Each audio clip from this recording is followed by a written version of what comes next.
विविध प्रदेशों अभ्यास कर्यो तो जेमा मूळना प्रदेशों मूळनो टोचनो भाग जेने मूलाग्र कहेवाय छे ए मूलाग्रमा मूळना विविध प्रदेशों अभ्यास करी शकाय छे। जेमा मूळना टोटल 4 प्रदेशों जोवा मळे छे, जेम के पहलो मूळटोप प्रदेश, बीजो कोष विभाजन प्रदेश एटले के वर्धनशील प्रदेश, त्रीजो विस्तरण प्रदेश अने चौथो परिपक्वन प्रदेश अथवा तो एने विभेदन प्रदेश के पछी एने मूळरोम प्रदेश तरीके पण ओळखवामां आवे छे।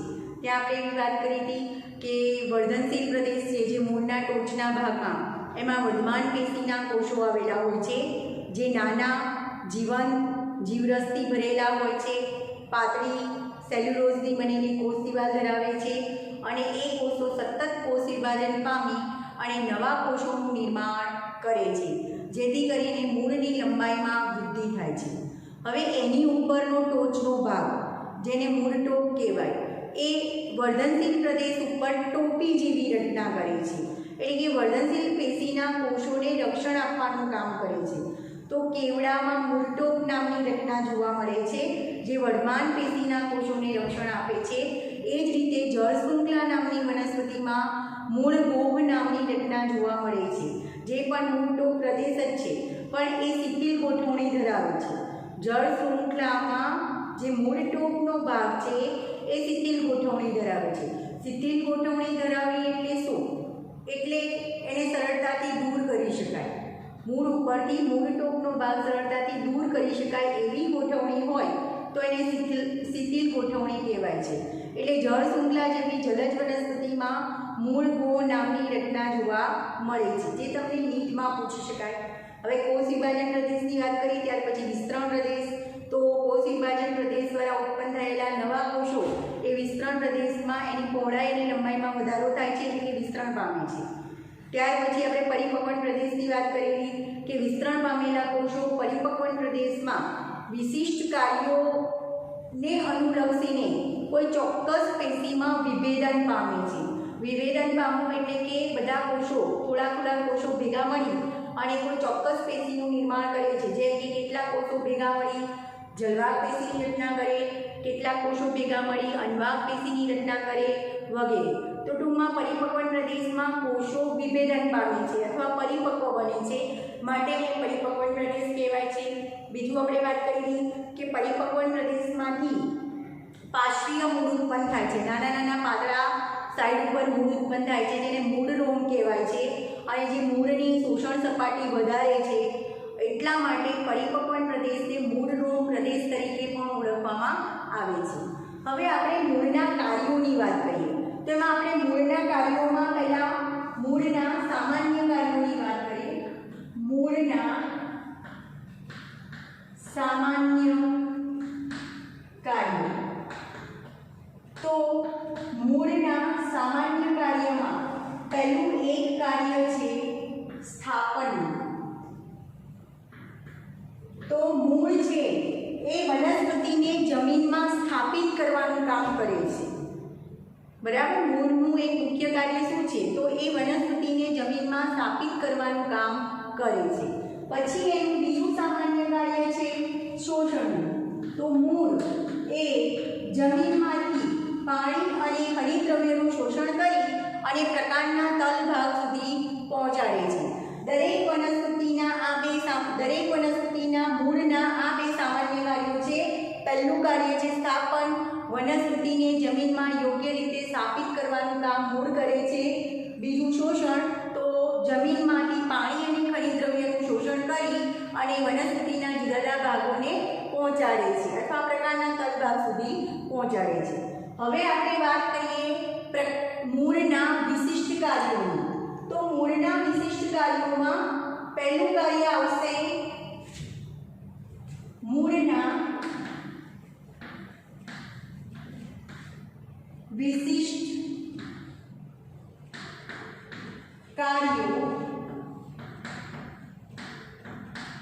अथवा हेडिंग बीजू पण लखी शकाय। तमारी एनसीईआरटी बुक में हेडिंग आप्युं छे मूळना रूपांतरण।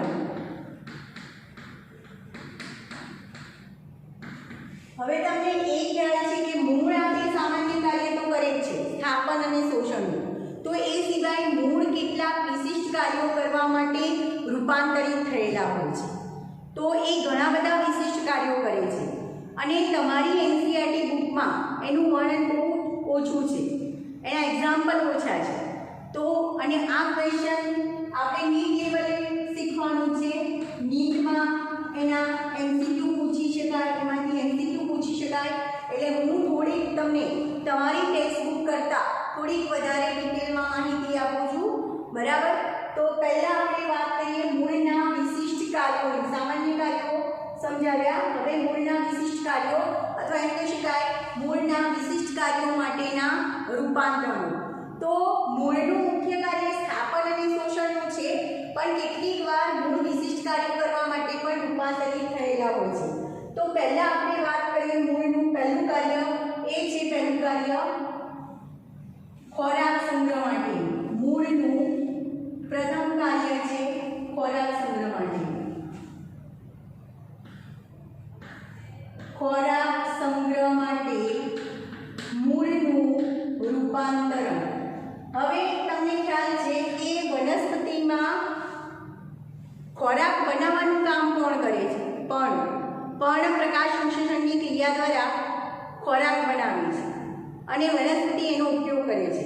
પણ આ વધારાનો જે ખોરાક બનાવ્યા પછી જે વધારાનો ખોરાક એ જે દેહધાર્મિક ક્રિયામાં એનો ઉપયોગ કરે છે, જેમ કે શ્વસનની ક્રિયામાં એનો ઉપયોગ કરે છે, ત્યાર પછી જે વધારાનો ખોરાક બચે છે એનો વનસ્પતિના કોષોમાં સ્ટાર્ચ રૂપે સંગ્રહ થાય છે.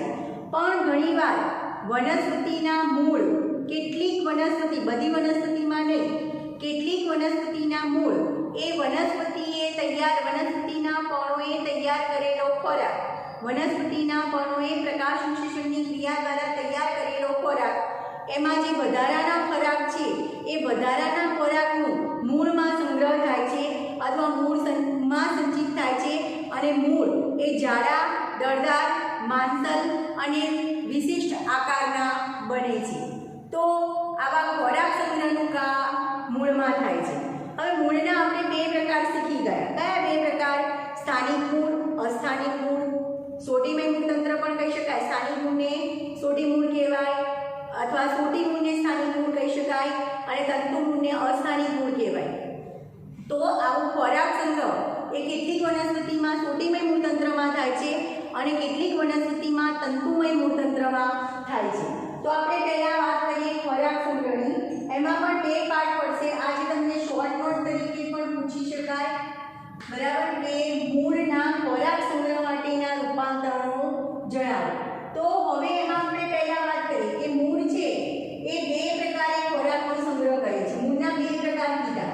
એમાં આપણે પહેલો પ્રકાર કીધો કે સોટી મૂળનું સોટીમય મૂળતંત્ર જોવા મળે છે. સોટીમય મૂળતંત્ર કોને કહેવાય? તો આપણે કીધું કે આદિ મૂળમાંથી અથવા ભ્રૂણ મૂળમાંથી વિકસતું પ્રાથમિક મૂળ એ એના પાર્શ્વીય મૂળ કરતાં વધારે લાંબુ, જાડું અને મજબૂત બને તો એને સોટીમય મૂળતંત્ર કહેવાય છે.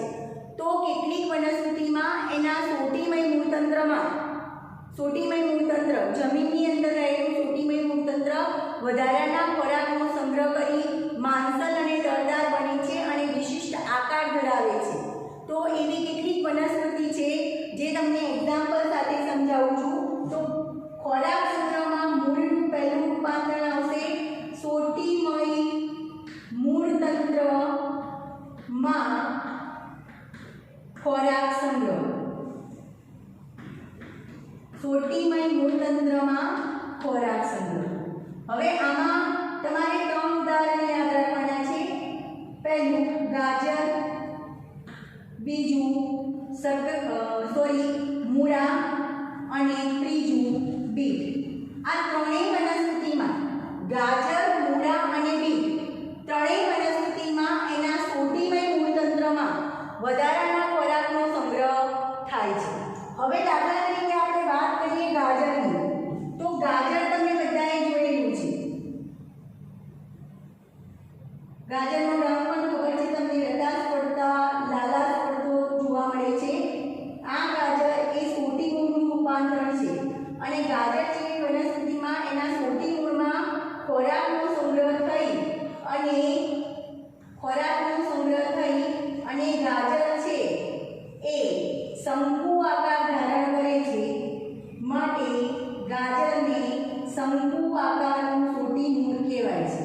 બરાબર. તો ગાજરમાં કેવા પ્રકારનું મૂળ જોવા મળે છે? તો ગાજરમાં શંકુ આકારનું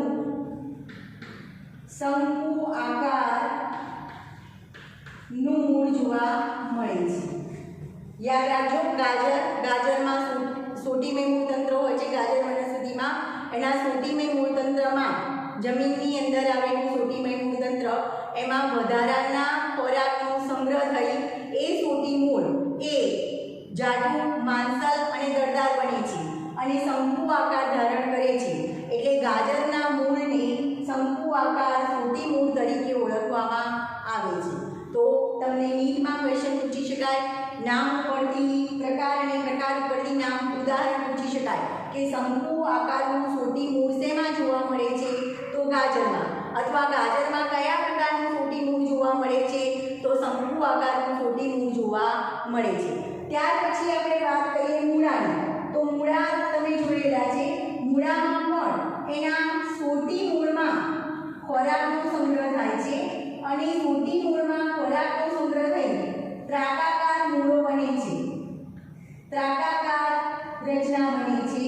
તો એને ત્રાકાકાર સોટી મૂળ તરીકે ઓળખવામાં આવે છે. મૂળા સફેદ રંગના હોય છે, બરાબર. તો આ મૂળા વનસ્પતિમાં એના સોટી મૂળમાં ખોરાકનો સંગ્રહ થઈ એ માંસલ અને દળદાર બને છે અને ત્રાકાકાર આકાર ધારણ કરે છે. માટે એને ત્રાકાકાર સોટી મૂળ તરીકે ઓળખવામાં આવે છે. તો મૂળામાં જોવા મળતા સોટી મૂળને ત્રાકાકાર સોટી મૂળ તરીકે ઓળખવામાં આવે છે. ફરી અહીંયા નીટમાં ક્વેશ્ચન પૂછી શકાય. આ બધા જ નીટ માટે અગત્યના છે. શું ક્વેશ્ચન પૂછી શકાય કે મૂળામાં કયા પ્રકારનું સોટી મૂળતંત્ર જોવા મળે છે? ત્રાકાકાર સોટી મૂળ જોવા મળે છે. અથવા મૂળામાં સોટી મૂળ ખોરાકનો સંગ્રહ કરી કયા આકારનું બને છે? તો ત્રાકાકાર. અથવા ઉલટું પૂછી શકાય કે ત્રાકાકાર સોટી મૂળ કઈ વનસ્પતિમાં જોવા મળે છે? તો મૂળામાં. હવે એના પછી આમાં સોટીમય મૂળતંત્રમાં બીજું ઉદાહરણ તમારે યાદ રાખવાનું છે, બીટનું. તો બીટમાં, બીટ તમે બધાએ જોયેલું છે.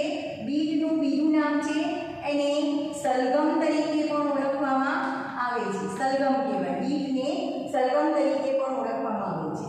તો બીટમાં એના પાયાના ભાગમાં સોટી મૂળ હોય, એના પાયાના ભાગમાં વધારાના ખોરાકનો સંગ્રહ થઈ અને ભમરડા જેવો આકાર ધારણ કરે છે, ગોળ બને છે. અને પછીનો જે મૂળનો ભાગ છે એ પાતળો ગોળી જેવો થાય છે. તો અને આ બીટનો આકાર અથવા સલગમનો આકાર એ ભમરડા જેવો હોય છે. માટે એને ભ્રમરાકાર સોટી મૂળ તરીકે ઓળખવામાં આવે છે. હવે બીટમાં, બીટ જેવી વનસ્પતિ, બીટ અથવા એને સલગમ તરીકે ઓળખવામાં આવે છે. બીટમાં એના સોટી મૂળમાં ખોરાકનો સંગ્રહ થાય છે. એમાં પણ સોટી મૂળમાં પાયાના ભાગમાં વધારે પ્રમાણમાં ખોરાકનો સંગ્રહ થાય છે અને ગોળાકાર ધારણ કરે છે. ત્યાર પછી એનો મૂળનો જે ઉપરનો ભાગ છે એ ઉપરના ભાગ પાતળો દોરી જેવો સાંકડો બને છે. એટલે બીટનો આકાર ભમરડા જેવો બને છે. એટલે એને ભ્રમરાકાર સોટી મૂળ તરીકે ઓળખવામાં આવે છે. તો તમને ક્વેશ્ચન પૂછી શકાય, બીટ અથવા સલગમમાં કયા પ્રકારનું મૂળ જોવા મળે છે? તો એમાં ભ્રમરાકાર સોટી મૂળ જોવા મળે છે. બીટ અથવા સલગમ એમાં સોટી મૂળમાં ખોરાકનો સંગ્રહ પાયાના ભાગ પાસે થાય છે, પાયાના ભાગમાં થાય છે અને ગોળાકાર ધારણ કરે છે. ત્યાર પછીનો મૂળનો જે ભાગ છે એ પાતળી દોરી જેવો લાંબો બને છે. તો એ જે ભાગ છે પાતળી દોરી જેવો લાંબો બને છે અને આખો જે મૂળનો આકાર બને છે એ ભમરડા જેવો બને છે. માટે એને ભ્રમરાકાર સોટી મૂળ તરીકે ઓળખવામાં આવે છે. તો નીટમાં તમને ક્વેશ્ચન પૂછી શકાય કે બીટ અથવા સલગમમાં કયા પ્રકારનું સોટી મૂળ જોવા મળે છે? તો ભ્રમરાકાર સોટી મૂળ જોવા મળે છે. જ્યારે ભ્રમરાકાર સોટી મૂળ કઈ વનસ્પતિમાં જોવા મળે છે? તો બીટ અથવા સલગમમાં ભ્રમરાકાર સોટી મૂળ જોવા મળે છે. હવે આપણે બીજો જે ખોરાક સંગ્રહ છે એ ખોરાક સંગ્રહમાં આપણે બીજો પ્રકાર કહીએ તો બીજો પ્રકાર છે તંતુમૂળનું રૂપાંતરણ અથવા અસ્થાનિક મૂળના રૂપાંતરણ. બી અસ્થાનિક તંતુમૂળના રૂપાંતરણો.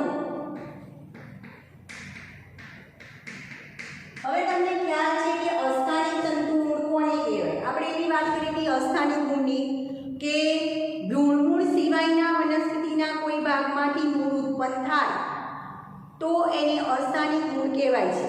જેમ કે પ્રકાંડના તલભાગમાંથી કે અદ્રાક્ષના ભાગમાંથી, પ્રકાંડનો તલભાગ એને અદ્રાક્ષ તરીકે જ ઓળખવામાં આવે છે, પ્રકાંડના તલભાગમાંથી મૂળ ઉત્પન્ન થાય છે તો એવા મૂળને અસ્થાનિક મૂળ કે આગંતુક મૂળ તરીકે ઓળખવામાં આવે છે. તો કેટલીક વનસ્પતિમાં એના અસ્થાનિક તંતુમૂળમાં, અને તંતુમૂળ એ અસ્થાનિક મૂળનો પ્રકાર છે, તો કેટલીક વનસ્પતિમાં એના અસ્થાનિક તંતુમૂળમાં ખોરાકનો સંગ્રહ થાય છે. તો એવી કેટલીક વનસ્પતિના આપણે ઉદાહરણની વાત કરીએ તો પહેલા તમારે યાદ રાખવાનું છે સાકંદ મૂળની વ્યાખ્યા. સાકંદ મૂળ કોને કહેવાય? સાકંદ મૂળ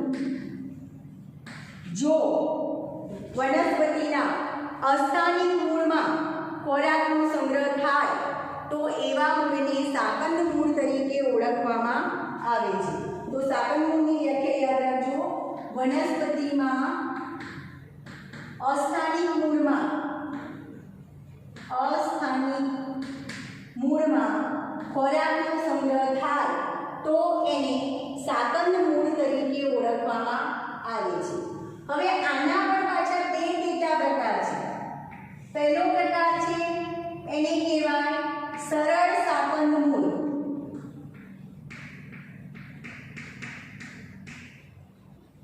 જ્યારે બીજો પ્રકાર છે એને કહેવાય ગુચ્છાદાર અથવા તો ગુચ્છિત સાકંદ મૂળ.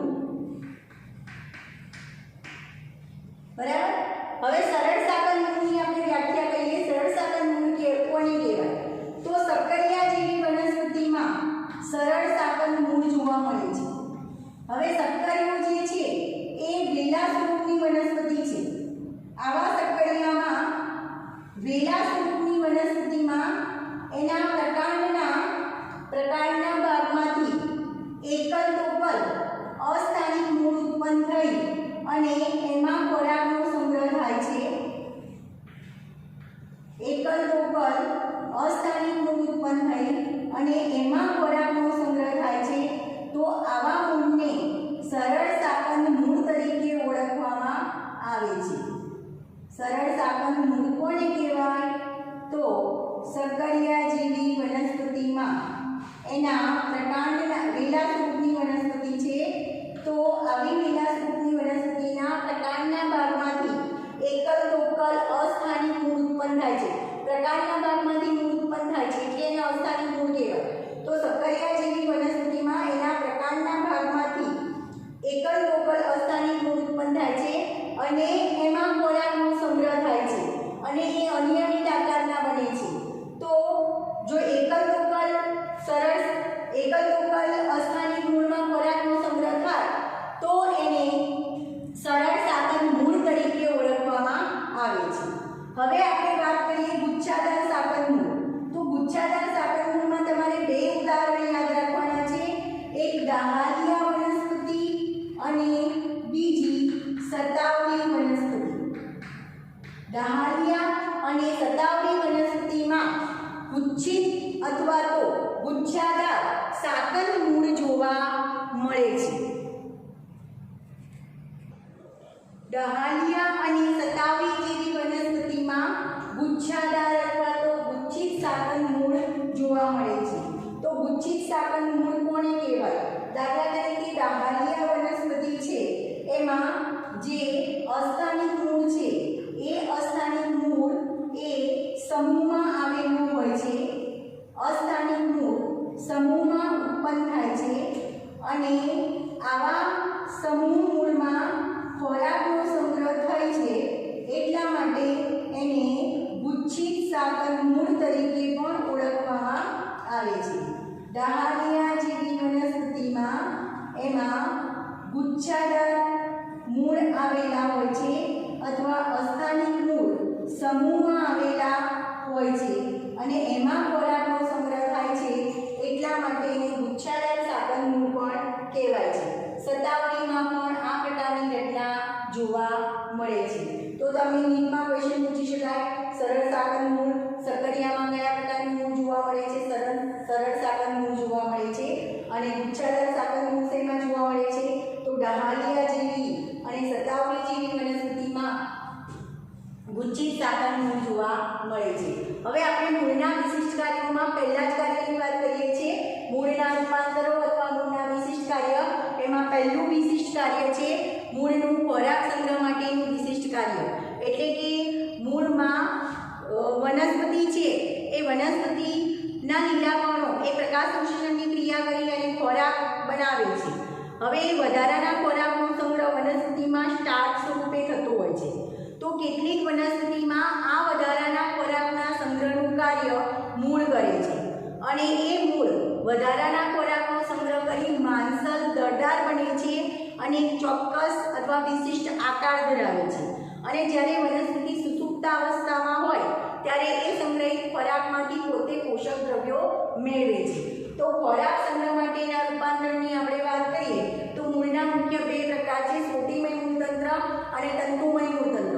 સોટીમય મૂળતંત્રને સ્થાનિક મૂળ કહેવાય અને તંતુમય મૂળતંત્રને અસ્થાનિક મૂળ કહેવાય. તમને સ્થાનિક મૂળ અને અસ્થાનિક મૂળની વ્યાખ્યા પણ ખબર છે. જો ભ્રૂણમૂળમાંથી મૂળ ઉત્પન્ન થાય તો એને સ્થાનિક મૂળ કહેવાય. ભ્રૂણમૂળ સિવાયના વનસ્પતિના કોઈ ભાગમાંથી મૂળ ઉત્પન્ન થાય તો એને અસ્થાનિક મૂળ કહેવાય. સોટી મૂળની વ્યાખ્યા પણ સમજાવી કે જો ભ્રૂણમૂળમાંથી ઉત્પન્ન થતું પ્રાથમિક મૂળ મુખ્ય મૂળ એ પાર્શ્વીય મૂળ કરતાં વધુ લાંબુ અને મજબૂત બને તો એને સોટી મૂળ કહેવાય છે. તો પહેલા ખોરાક સંગ્રહમાં આપણે કેટલીક વનસ્પતિમાં એના સોટીમય મૂળતંત્રમાં ખોરાકનો સંગ્રહ થાય છે એ સમજીએ. ગાજર, મૂળા અને બીટમાં એના સોટી મૂળમાં ખોરાકનો સંગ્રહ થઈ મૂળ એ માંસલ દળદાર બને છે અને વિશિષ્ટ આકાર ધરાવે છે. જેમ કે ગાજરની વાત કરીએ તો ગાજરમાં સોટી મૂળમાં ખોરાકનો સંગ્રહ થઈ સોટી મૂળ માંસલ દળદાર બને છે અને શંકુ આકાર પ્રાપ્ત કરે છે. માટે ગાજરના મૂળને શંકુ આકારનું સોટી મૂળ કહેવાય છે. ત્યાર પછી આપણે મૂળાની વાત કરીએ તો મૂળામાં ત્રાકાકાર સોટી મૂળ જોવા મળે છે. મૂળા જેવી વનસ્પતિના એના સોટી મૂળમાં ખોરાકનો સંગ્રહ થઈ ત્રાકાકાર સોટી મૂળ બને છે. એટલે મૂળામાં ત્રાકાકાર સોટી મૂળ જોવા મળે છે. જ્યારે બીટ અથવા સલગમ, બીટને સલગમ તરીકે પણ ઓળખવામાં આવે છે, તો બીટમાં પહેલા એના સોટી મૂળમાં ખોરાકનો સંગ્રહ પાયાના ભાગ પર વધારે પ્રમાણમાં થાય છે. એટલે પાયાનો ભાગ વધુ દળદાર અને ગોળ બને છે. પણ પછીનો મૂળનો ભાગ છે એ પાતળી દોરી જેવો અને સાંકડો બને છે. તો એમ જોવા જઈએ તો બીટનો આ રીતના સંગ્રહ થઈ અને જે રચના બની છે એ ભ્રમરડા જેવી બને છે. એટલા માટે બીટના મૂળને ભ્રમરાકાર સોટી મૂળ તરીકે ઓળખવામાં આવે છે. ત્યાર પછી આપણે વાત કરીએ અસ્થાનિક તંતુ મૂળના રૂપાંતર. અસ્થાનિક મૂળની વ્યાખ્યા પણ સમજાવી હતી. ભ્રૂણ મૂળ સિવાયના વનસ્પતિના કોઈ પણ ભાગમાંથી જ્યારે મૂળ ઉત્પન્ન થાય તો એવા મૂળને અસ્થાનિક તંતુ મૂળ તરીકે અથવા અસ્થાનિક મૂળ તરીકે ઓળખવામાં આવે છે. તો આપણે અસ્થાનિક તંતુ મૂળના રૂપાંતરની વાત કરીએ. પહેલા તો તમારે એમાં સાકર મૂળની વ્યાખ્યા યાદ રાખવાની છે કે સાકર મૂળ કોને કહેવાય. તો જ્યારે અસ્થાનિક મૂળમાં ખોરાકનો સંગ્રહ થાય ત્યારે એને સાકર મૂળ તરીકે ઓળખવામાં આવે છે. હવે આવા સાકર મૂળના પણ બે પ્રકાર છે, સરળ સાકર મૂળ અને ગુચ્છાદાર અથવા ગુચ્છિત સાકર મૂળ. તો પહેલા આપણે વાત કરીએ સરળ સાકર મૂળ કોને કહેવાય. સક્કરિયા એ વેલા સ્વરૂપની વનસ્પતિ છે. સક્કરિયાના પ્રકાંડમાંથી એકલ લોકલ છૂટાછવાયા અસંખ્ય આવા છૂટાછવાયા અસ્થાનિક મૂળ ઉત્પન્ન થાય છે અને એમાં ખોરાકનો સંગ્રહ થાય છે. તો એને સરળ સાકર મૂળ તરીકે ઓળખવામાં આવે છે. ગુચ્છાદાર સાકર મૂળ ડાહાલિયા અને શતાવરી જેવી વનસ્પતિમાં એનું અસ્થાનિક મૂળ એ ગુચ્છામાં હોય છે, સમૂહમાં હોય છે અને એમાં ખોરાકનો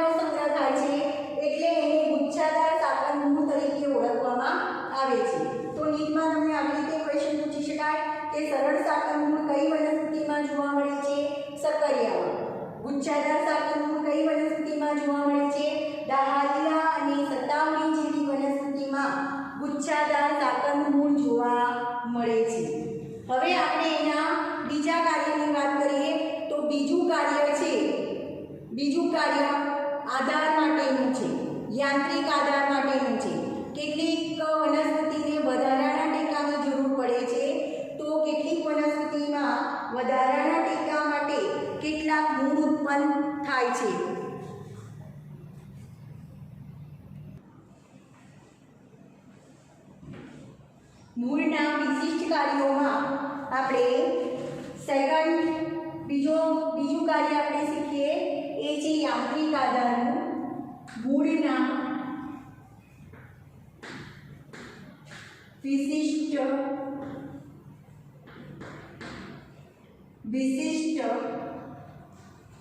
કાર્યો માટેના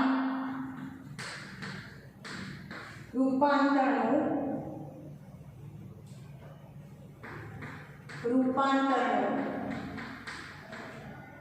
જેમાં એક કાર્ય આપણે ખોરાક સંગ્રહ માટેનું શીખી ગયા.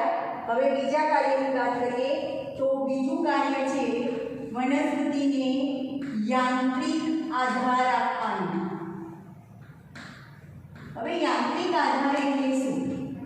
કેટલીક વનસ્પતિમાં એનું મૂળ તંત્ર નબળું હોવાના કારણે અથવા કેટલીક વનસ્પતિને વધારાના ટેકાની જરૂર પડે છે.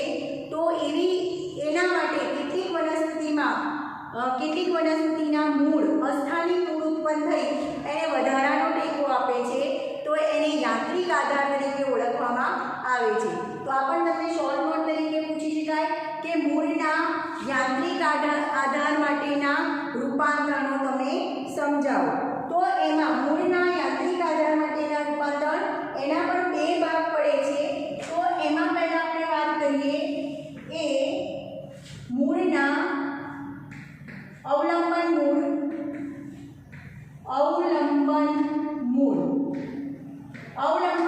કોને કહેવાય? તો મકાઈ જેવી વનસ્પતિમાં અને કેવડા જેવી વનસ્પતિમાં અવલંબન મૂળ જોવા મળે છે. હવે મકાઈ જે છે એક તળી વનસ્પતિ છે. મકાઈ વનસ્પતિમાં અને કેવડામાં એનું મૂળ તંત્ર છીછરું હોય છે, એટલે એને વધારાના ટેકાની જરૂર પડે છે. અહીંયા ધ્યાન રાખજો, આ મકાઈ વનસ્પતિ છે એનું પ્રકાંડ છે, એના પ્રકાંડના ભાગમાં આ ગાંઠવાળો ભાગ છે, બરાબર, અને એનું મૂળ તંત્ર છીછરું હોય છે.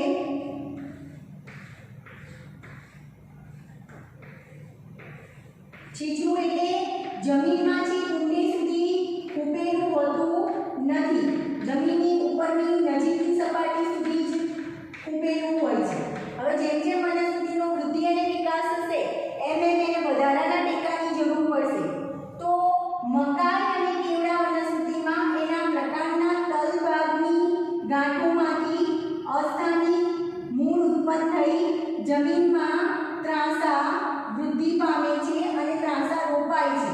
તો આવા મૂળને અવલંબન મૂળ તરીકે ઓળખવામાં આવે છે, જે વનસ્પતિને વધારાનો ટેકો પૂરો પાડે છે. આવા મૂળ અવલંબન મૂળ કહેવાય છે. આ જેમ કે મકાઈ વનસ્પતિ છે, આ મકાઈમાં અવલંબન મૂળ છે, અવલંબન મૂળ.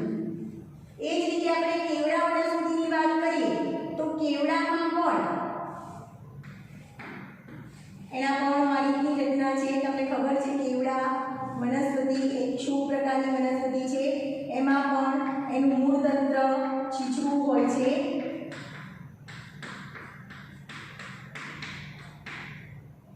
આ મકાઈ વનસ્પતિ, આ કેવડા નામની વનસ્પતિ, એમાં પણ પ્રકારના તલભાગમાંથી આવા અસ્થાનિક મૂળ ઉત્પન્ન થઈ જમીનમાં ત્રાંસા રોપાય છે. તો યાંત્રિક આધાર માટેમાં પહેલો ભાગ એક આવશે અવલંબન મૂળ માટેના રૂપાંતરણ. તો મકાઈ અને કેવડા વનસ્પતિમાં અવલંબન મૂળ જોવા મળે છે. તમને ક્વેશ્ચન એવો પૂછી શકાય કે મકાઈમાં કયા પ્રકારના મૂળ જોવા મળે છે? અવલંબન મૂળ. કેવડામાં કયા પ્રકારના મૂળ જોવા મળે છે? તો અવલંબન મૂળ. તો અવલંબન મૂળ કોને કહેવાય? મકાઈ અને કેવડા જેવી વનસ્પતિમાં એનું ભૂગર્ભીય મૂળ તંત્ર છીછરું હોય છે. છીછરું એટલે જમીનની નજીકના ભાગ સુધી જ એ ખૂંપેલું હોય છે. જમીનમાં છેક ઊંડે સુધી મૂળ તંત્ર ખૂંપેલું હોતું નથી, એટલે વનસ્પતિને વધારાના ટેકાની જરૂર પડે છે. તો વધારાના ટેકા માટે મકાઈ અને કેવડા જેવી વનસ્પતિ એના પ્રકારના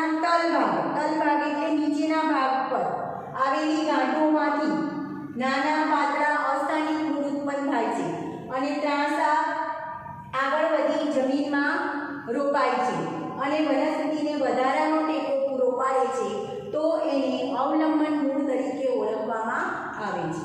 ત્યાર પછી આપણે યાંત્રિક આધારનો બીજો ભાગ કહીએ તો યાંત્રિક આધાર માટેનું બીજું એક રૂપાંતરણ છે સ્તંભ મૂળ. તો સ્તંભ મૂળ કોને કહેવાય? વડમાં સ્તંભ મૂળ જોવા મળે છે. હવે તમને ખબર છે કે વડનું વૃક્ષ એ બહુવર્ષાયુ વનસ્પતિ છે. ઘણા વર્ષો સુધી આ વનસ્પતિ જીવંત રહેતી હોય છે. હવે એમાં મૂળતંત્ર મજબૂત તો હોય જ છે, પણ વડની શાખાઓ, વડ ખૂબ જ ફેલાવો કરે છે પોતાની શાખાઓનો, તો વડની શાખાઓ એની સમક્ષિતિજ જે શાખાઓ છે એ પોતાના જ ભાર હેઠળ નમી ન પડે એટલા માટે આવા વૃક્ષોમાં એટલે કે વડ જેવા વૃક્ષોમાં એની જે શાખા છે એ શાખાના ભાગ ઉપરથી અથવા વડની જે શાખાઓ છે એ શાખાઓના પ્રકારમાંથી પાતળા લાંબા સ્તંભ મૂળ ઉત્પન્ન થાય છે. પાતળા લાંબા બદામી રંગના મૂળ ઉત્પન્ન થઈ અને વિકાસ પામી અને જમીનમાં રોપાય છે. આગળ જતાં એ મૂળ જમીનમાં સ્થાપિત થાય છે અને જમીનમાંથી પાણી અને ખનિજ દ્રવ્યનું શોષણ કરી જાડા અને મજબૂત સ્તંભ જેવા બને છે અને વનસ્પતિને વધારાનો ટેકો આપે છે તો એને સ્તંભ મૂળ તરીકે ઓળખવામાં આવે છે. વડ છે એ બહુવર્ષાયુ વનસ્પતિ છે.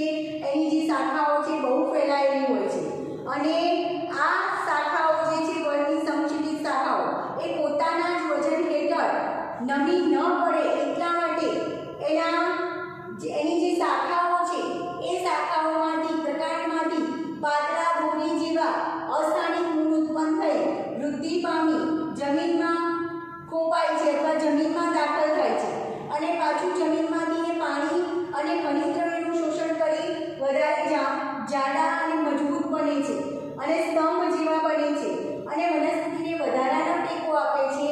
તો આવા મૂળને સ્તંભ મૂળ તરીકે ઓળખવામાં આવે છે. તો આ ક્વેશ્ચન તમને શોર્ટ નોટ તરીકે પણ પૂછી શકાય કે મૂળના યાંત્રિક આધાર માટેના રૂપાંતરણો જણાવો અથવા સમજાવો. તો એમાં પહેલું આવશે અવલંબન મૂળના રૂપાંતરણ. તો એમાં લખવાનું છે મકાઈ અને કેવડા જેવી વનસ્પતિમાં એનું મૂળતંત્ર છીછરું હોવાથી એને વધારાના ટેકાની જરૂર પડે છે. તો આવી વનસ્પતિમાં એના પ્રકારના તલભાગમાં જમીનની નજીક આવેલી ગાંઠોમાંથી પાતળા અસ્થાનિક મૂળ ઉત્પન્ન થઈ ત્રાંસા આગળ વધી જમીનમાં ત્રાંસા રોપાય છે અને વનસ્પતિને વધારાનો ટેકો આપે છે. તો આવા મૂળને અવલંબન મૂળ તરીકે ઓળખવામાં આવે છે. તો મકાઈ અને કેવડામાં અવલંબન મૂળ જોવા મળે છે. હવે આપણે વાત કરીએ યાંત્રિક આધારનો બીજો પ્રકાર સ્તંભ મૂળ. વડમાં સ્તંભ મૂળ જોવા મળે છે. વડ બહુવર્ષાયુ વનસ્પતિ છે. ખૂબ જ એની શાખાઓનો ફેલાવો થાય છે. તો એની સમક્ષિતિજ વિકાસ પામતી શાખાઓ એ પોતાના જ વજન હેઠળ નીચે નમી ન પડે એટલા માટે એની જે શાખાઓ છે પ્રકાંડ છે એ પ્રકાંડના ભાગમાંથી પાતળા દોરી જેવા અસ્થાનિક મૂળ ઉત્પન્ન થઈ વૃદ્ધિ પામી આગળ વધી જમીનમાં દાખલ થાય છે. ત્યાર પછી એ મૂળ જમીનમાંથી પાણી અને ખનિજ દ્રવ્યનું શોષણ કરી જાડા અને મજબૂત બને છે. તો એને સ્તંભ મૂળ કહેવાય છે અને આવા સ્તંભ મૂળ એ વનસ્પતિને વધારાનો ટેકો આપે છે. તો વડમાં સ્તંભ મૂળ જોવા મળે છે જે વનસ્પતિને વધારાનો ટેકો આપે છે અને મકાઈ